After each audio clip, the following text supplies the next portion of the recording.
Dr. Bill Adams here. This is No Spin Live, and do we have a show for you today? We're going to talk about a buttock implant linked to a similar lymphoma that's known around breast implants, and then 7 facts that you should know before thinking or having plastic surgery. And we've got 3 incredible international experts to give you their insights. We've got Dr. Jason Posner from Boca Raton, Florida, Dr. Chet Mays from Louisville, Kentucky, and Dr. Dan Del Vecchio from Boston, Massachusetts. All right, let's get into it. So this first story, breast implant ALCL is something we've been talking about now for 9 or 10 years, but more so in the past 3 to 5 years.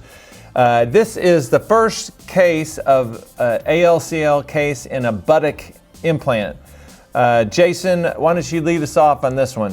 You know, it was really interesting when I saw this, because this is the first time that I heard about this. So it makes sense a little bit that it's entirely possible to me. So you have a textured implant in an area that could potentially have biofilm, and it could be the same type process that's related to breast implant ALCL. But again, you know, one case doesn't really mean anything, but if we do see more cases of this, then it's something that we really need to evaluate. So again, you know, Dan's going to talk about the sterility associated with all of these implants, but I really think that it's something that, hey, we don't do a lot of buttock implants in the US. We do way more fat grafting. And should we be using smooth versus textured buttock implants? I don't do either one. Do some fat grafting. So I think I'm going to leave this in Dan's hands, the expert, to really comment on this. Well, Chet, what do you think? Yeah, no, I agree with Jason. This is the sort of case report, and you're always interested in case reports. But I mean, the concepts are there, just like Jason talked about, the environment, the type of implant.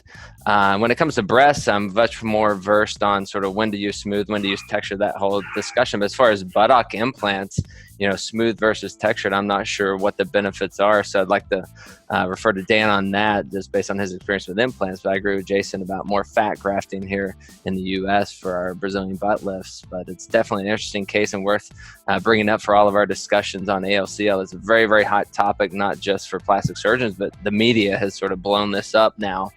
We have patients talking about this, so definitely worth us discussing. DDV, I'm sure you have a lot of good stuff to say about this. So what's your insights? Insight number 1, buttock implants are much more challenging than breast implants in terms of putting the implant in without contamination. Can you imagine if there was like a butthole where your manubrium sternum was, or your xiphoid bracket? You would have a lot more infections and probably biofilms and contamination. It's challenging. The incision is really close. Frankly, I'm not surprised that there is a case of ALCL. If you believe in the biofilm theory, my gut would tell me there's probably many more that are just treated by removal of the implant, and patients who present to their surgeons with seromas could have had ALCL, and just by taking the implant out and draining the seroma, they might have just kind of gone away. But I would guess that this happens more than reported, because there are a lot of patients who present with seroma after BBL, late seroma, and the implants are removed.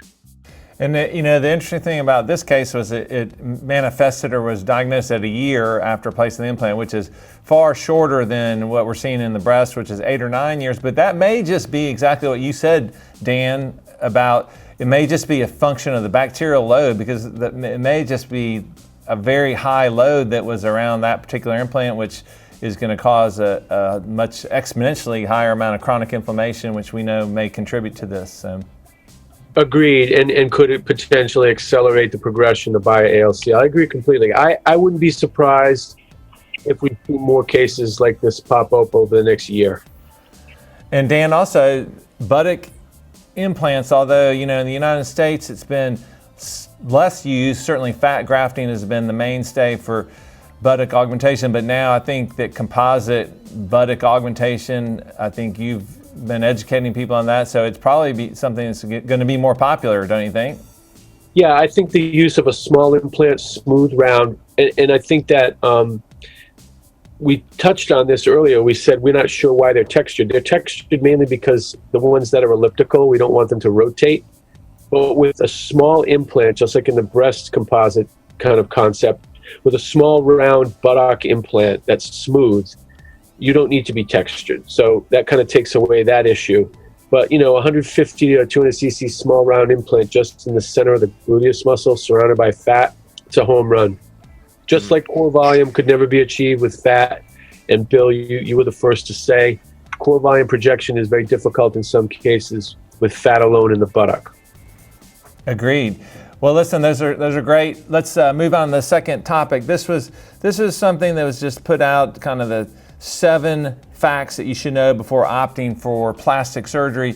There's some that looked reasonable. There's some that looked a little odd to me. But Jason, why don't you lead us off on this one? I don't know. I thought it was like a comedy sketch when I saw the video about 7 facts of plastic surgery. So, I think in the U.S. we look at things a little bit differently. That I think the main take-home message from this video was that plastic surgery is a real surgery, and that real complications can happen from real surgery, from blood clots to infections to other things.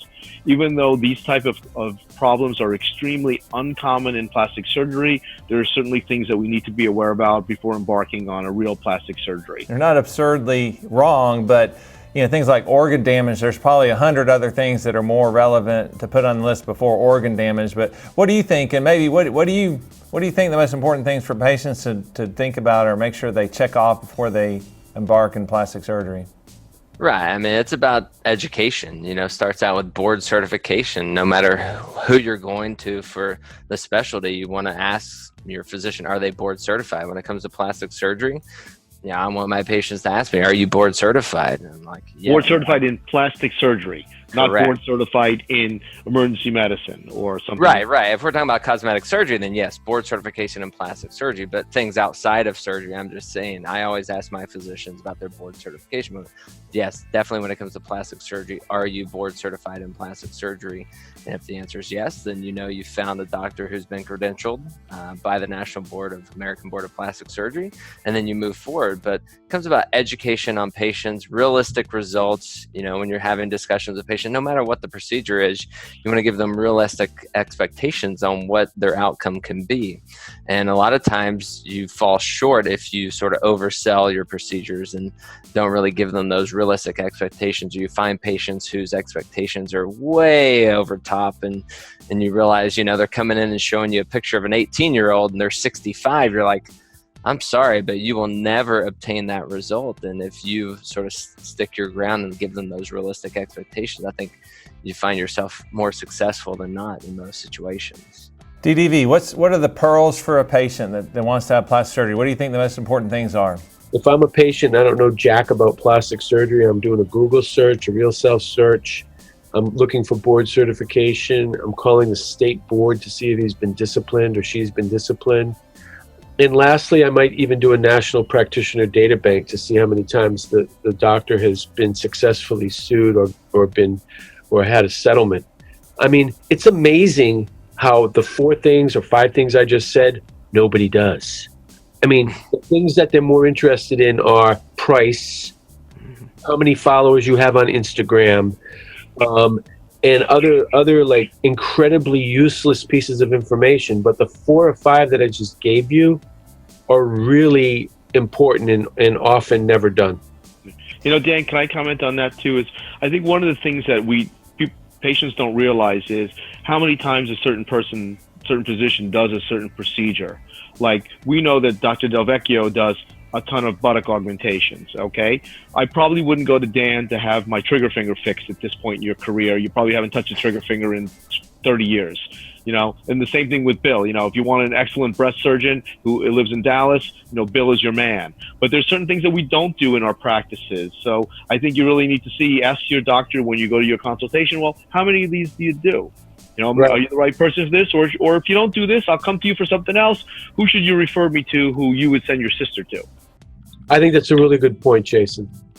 Yeah, I think that is a good point. And it's important, that board certification and by a ABMS board in plastic surgery is definitely a good start. But, you do need to differentiate who's an expert in that subgroup, because there's clearly people that have a special expertise, and I think that there's no doubt that somebody, I mean, if you go to Dan for a buttock augmentation, you know that you're going to be going to the best, and I think that the more you do, the more efficient you're able to do it, the better the outcomes, the less complications. I think the only other thing I would say is that it's really hard, I think, for patients to figure it out, because it's not, you can do a Google search, a real self-search, or you may not get lucky and find the information you need. And the only other thing I would add is that somebody should just check to make sure your physician has hospital privileges to do the procedure, especially if they're doing it in their office, because I think there's a whole group of surgeons that aren't board certified plastic surgeons. They're usually these other cosmetic surgeons that are doing,